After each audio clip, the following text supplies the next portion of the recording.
L'apprentissage asynchrone désigne les situations où l'enseignement et les supports de cours ne sont pas donnés en temps réel.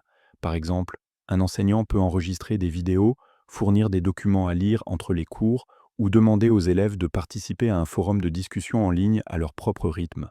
Ce mode d'enseignement permet aux élèves d'accéder aux cours, aux devoirs et aux ressources au moment qui leur conviennent le mieux. La technologie, comme des plateformes d'apprentissage en ligne, permettent d'offrir un environnement structuré mais flexible. Voici 4 bénéfices principaux de l'apprentissage asynchrone. Premièrement, la commodité. Ce mode s'adapte aux horaires variés des apprenants et aux différents fuseaux horaires. Cela rend l'éducation plus accessible à ceux qui ne peuvent pas assister à des cours en présentiel. C'est particulièrement utile pour les personnes qui doivent concilier travail en horaires décalés et études. Deuxièmement, le rythme est libre. Les élèves avancent dans les cours à leur propre vitesse. Ils ne sont pas obligés de suivre le rythme du reste de la classe.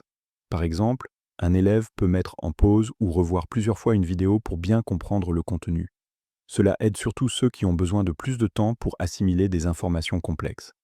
Troisièmement, la pression peut être moindre. L'absence d'exigence en temps réel diminue le stress des élèves, ce qui leur permet d'apprendre dans un environnement plus détendu et de produire un travail de meilleure qualité. Quatrièmement, les ressources sont très accessibles. Puisque tout est en ligne, les élèves peuvent donc suivre leurs cours n'importe où dans le monde, à condition d'avoir une connexion Internet. C'est une option idéale pour les étudiants à distance ou internationaux. Cependant, l'apprentissage asynchrone présente aussi des limites et des défis. La première limite est l'absence de retour immédiat. Sans interaction en temps réel, le retour sur les devoirs ou les questions peut être retardé, ce qui peut ralentir le processus d'apprentissage pour certains élèves. La deuxième difficulté est l'isolement. Le manque d'échange en face à face peut affecter la motivation des élèves à apprendre. La troisième limite concerne la discipline personnelle. Sans la présence constante d'un enseignant, les élèves doivent gérer leur temps et rester engagés dans leurs études. Ils doivent s'organiser seuls, sans la structure qu'offre une classe traditionnelle. En résumé, l'apprentissage asynchrone offre de nombreux avantages, comme la flexibilité, l'autonomie et l'accessibilité, ce qui en fait une option attrayante pour beaucoup d'apprenants.